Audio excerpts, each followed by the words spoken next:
मंगल लाल अपनी पत्नी शर्मिली और बेटी किरण के साथ उदयपुर गांव के एक मकान में रहता था। मंगल लाल बहुत ही लालची और बेईमान किस्म का आदमी था।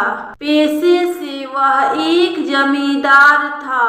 वह हर वक्त लोगों से ठगी करता रहता और अपनी जेब भरता रहता। पैसों से उसे इतना मोह था कि वह उन्हें खर्च करने में 100 बार सोचता था। एक दिन शर्मिली मंगल लाल से कुछ पैसे मांगते हुए बोली, सुनिए जी, जरा मुझे कुछ पैसे और गहने दे दीजिए, मुझे अपने भाई की शादी में जाना है। मंगल लाल कहता है, क्या तुम हर वक्त मेरे पैसे उड़ाने में लगी रहती हो और तुम्हें पैसे किस लिए चाहिए? पैसे कितनी मुश्किल से कमाए जाते हैं, जानती भी हो? शर्मिली, हाँ जानती हूँ, कितनी मुश्किल से कमाए जाते हैं। मन ही मन कहती है, लोगों से लूटते जो रहते हो, पर मुझे कुछ पैसे दे दीजिए ना। मंगल लाल, मेरे पास कोई पैसे वैसे नहीं है और तुम मत जाओ किसी की शादी वादी में। शर्मिली के काफी मांगने पर भी मंगल लाल उसे पैसे नहीं देता है और शादी में जाने को भी मना कर देता है। इसके बाद मंगल लाल घर से बाहर ठगी करने के लिए निकल जाता है। उसके साथ हमेशा एक तोता रहता था जो उसके कंधे पर बैठा रहता था। मंगल लाल, अरे इस तोते के खर्चे बहुत बढ़ गए हैं, दिन भर बस खाता ही रहता है, किसी काम का नहीं है।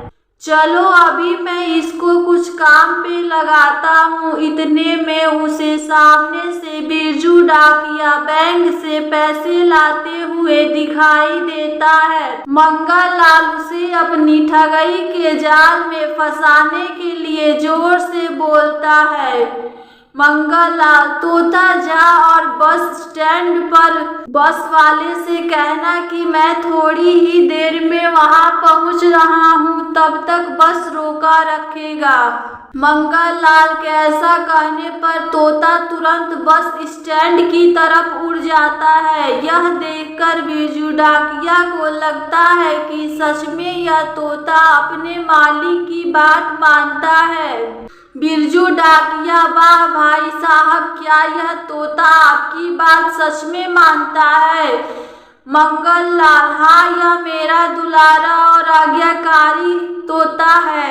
बिरजू डाकिया मन ही मन सोचते हुए, यह तोता मेरे बहुत काम का है, वैसे भी मैं दिन भर साइकिल चलाते चलाते थक जाता हूँ, यह मेरा काम बहुत आसान कर देगा। आप क्या सोच रहे हैं? देखो, इस तोते को खरीदने के बारे में तो सोचना भी मत, क्योंकि यह मेरा आज्ञाकारी तोता है और मैं इसे नहीं बेचूंगा। बिरजू महाराज, अरे भाई साहब, यह तोता मुझे दे दीजिए, मैं इसके अच्छे दाम आपको दे दूंगा। मंगल लाल साफ मना कर देता है।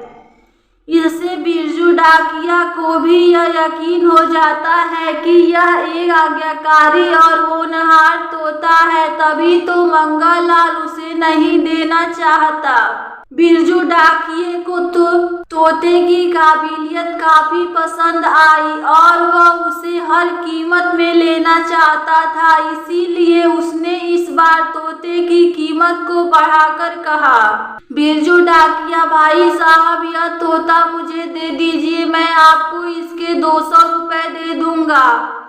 मंगल लाल, क्या 200? नहीं, मैं इस चतुर तोते को इतने कम दाम में बिल्कुल भी नहीं दूंगा।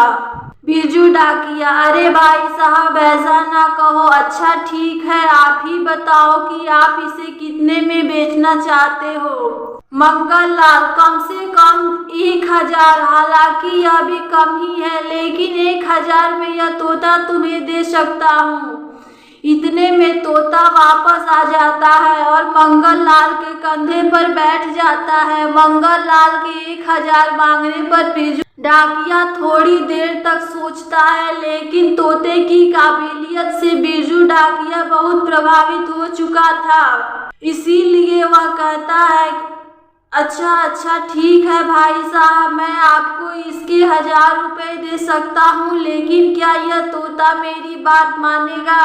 मंगल लाल, हाँ जरूर, अब तक यह मेरी बात मान रहा था, लेकिन अब तुम इसके मालिक हो, मैं इसके कान में यह बात कह देता हूँ, इसके बाद यह तुम्हारी ही बात मानेगा, मेरी नहीं। मंगल लाल एक ठग था, इसीलिए वह दिखावा करते हुए तोते के कान में हल्की सी फुसफुसाहट करने लगता है।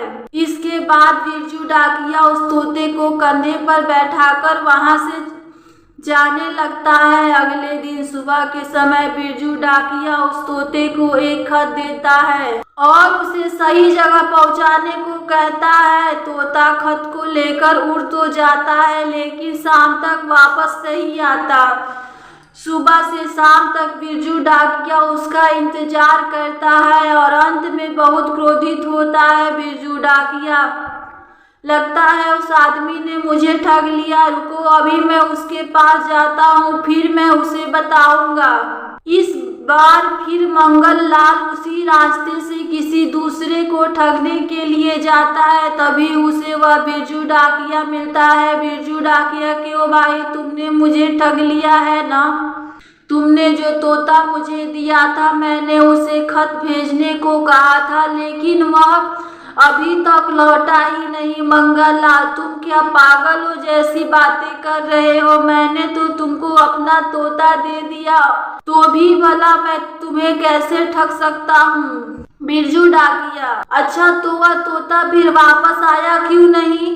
मंगल लाल, तुमने उस तोते को जहाँ खत भेजना था वह जगह दिखाई थी या नहीं? बिरजू डाकिया, नहीं, मैंने तो ऐसा नहीं किया था। मंगल लाल, तो फिर वह वापस कैसे आएगा? अरे तुमने तो मेरा तोता ही घुमा दिया, मेरा प्यारा तोता पता नहीं इस समय कहाँ होगा। मंगल लाल के इन उदासी भरे शब्दों को सुनकर बिरजू डाकिया उसे निर्दोष समझता है और वहां से मुंह लटकाकर वापस चला जाता है। मंगल लाल अपनी ठगी और चतुराई पर बहुत खुश होता है। अगले दिन हरिया एक नौकरी की तलाश में इधर उधर भटक रहा होता है। तभी मंगल लाल साधु का भेष बनाए उसे रास्ते में मिलता है। मंगल लाल हरिया से कहता है, बेटा मैं तुम्हारी परेशानी जानता हूँ, तुम नौकरी की तलाश कर रहे हो ना? हरिया मन में, अरे यह बाबा तो अंतर्यामी है, बिना कुछ कहे ही इन्होंने मेरी परेशानी का पता लगा लिया। मंगल लाल, तुम परेशान मत हो, अगर तुम मेरी एक बात मानो तो तुम्हारी समस्या हमेशा के लिए खत्म हो सकती है। हरिया वैसे ही नौकरी की समस्या को लेकर बहुत परेशान था, इसीलिए वह बाबा की हर एक बात को सही मान लेता है और मन ही मन सोचता है कि क्यों न इनकी बात को मान लिया जाए। हरिया, हाँ बाबा, आप जो कहेंगे मैं वैसा ही करूँगा। मंगल लाल, नौकरी पाने के लिए तुम्हें मुझ जैसे भिक्षुक को 500 दान करने होंगे। ऐसा करने पर मात्र 10 दिनों में तुम्हारी नौकरी लग जाएगी। मंगल लाल के ऐसा कहने पर हरिया थोड़ा सोचता है, लेकिन बाबा की बातों को सही मानते हुए वह ऐसा करने के लिए तैयार हो जाता है। घर से फॉर्म ऑनलाइन के लिए 1000 में से 500 वह मंगल लाल को दे देता है। हरिया, बाबा मेरी नौकरी लग तो जाएगी न? मंगल लाल, हाँ बेटा, 10 दिनों के बाद। इसके बाद हरिया अपने घर की ओर निकल जाता है और मंगल लाल इस तरह ठगाई करके खुश हो जाता है और अपने घर को चला जाता है। 10 दिन बीत चुके थे, लेकिन हरिया की नौकरी का कोई ठिकाना नहीं था। वह बहुत क्रोधित होता है और उस बाबा को ढूंढने के लिए निकल जाता है, लेकिन वह असली बाबा हो तब न मिले। वह दिन भर गांव में भटकता रहता है। फिर एक दिन एक बिल्डर उसी गांव में आता है और सभी गांव वालों को अपना ऑफर बताता है। बिल्डर, आप सभी लोगों के लिए एक सुनहरा ऑफर है। आप लोग अगर मुझे 1 लाख रुपए दोगे तो मात्र 6 महीनों के अंदर मैं आपको 10,000 रुपए का ब्याज दूंगा। मंगल लाल, क्या तुम सच बोल रहे हो? कोई धोखा तो नहीं दोगे? बिल्डर, नहीं नहीं साहब, मैं आपको कोई धोखा नहीं दूंगा। आप चाहे तो सबूत के तौर पर मेरा चेक रख सकते हैं। मंगल लाल के मुंह में पानी आ जाता है और वह इस सुनहरे ऑफर को मानते हुए बिल्डर को 5 लाख रुपए दे देता है। फिर जब 6 महीने बीत जाते हैं तो मंगल लाल को काफी अच्छा रिजल्ट मिलता है।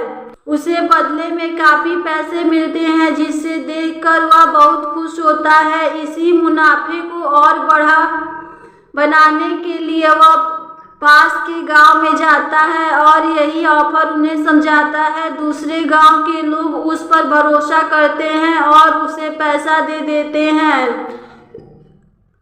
वह बदले में सबूत के तौर पर एक चेक साइन करके देता है। जब मंगल लाल घर आकर पैसे को गिनने बैठता है तो शर्मिली कहती है, जब मैं आपसे पैसे मांगती हूँ तब तो आपके पास पैसे होते ही नहीं हैं, लेकिन अब इतने पैसे आपके पास कहाँ से आए? मंगल लाल, तुम मेरे पैसों को नजर क्यों लगा रही हो? क्या और कोई काम नहीं है तुम्हारे पास? जाओ यहाँ से और मुझे मेरा काम करने दो। जैसे ही मंगल लाल का दिया हुआ समय पूरा होता है तो मंगल लाल बैंक जाकर अपने खाते को बंद करवा देता है। उसके बाद दूसरे गांव के लोग उस खाते से पैसा नहीं निकाल पाते। गांव के लोग मंगल लाल पर बहुत गुस्सा करते हैं और उसे ढूंढने के लिए गांव में आते हैं, लेकिन वह नहीं मिलता। मंगल लाल, मैं अब बहुत ही अमीर बन गया हूँ। इससे आसान तरीका शायद पैसे कमाने का हो ही नहीं सकता। अब मैं एक रईस जीवन जी सकता हूँ। इधर दूसरे गांव में वही बिल्डर जाता है और अपना ऑफर रखता है। गांव वाले पहले ही इस ऑफर की वजह से काफी नुकसान में डूब गए थे। बिल्डर के ऑफर रखते ही गांव वाले क्रोधित हो गए और बिल्डर को बुरी तरह से पीटा।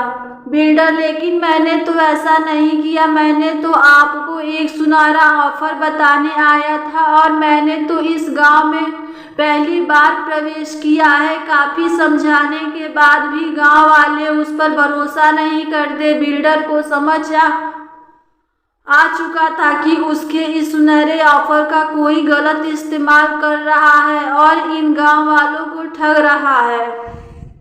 बिल्डर, मैं एक काम करता हूँ, मैं वापस उसी गांव जाता हूँ और फिर से यही ऑफर रखता हूँ और इस बार मैं उल्टा उसे ही ठगूंगा। बिल्डर अपनी कार लेकर वापस उदयपुर में जाता है तो उसे सामने से मंगल लाल आता हुआ दिखाई देता है, जिसके हाथों में एक लोन का चेक होता है।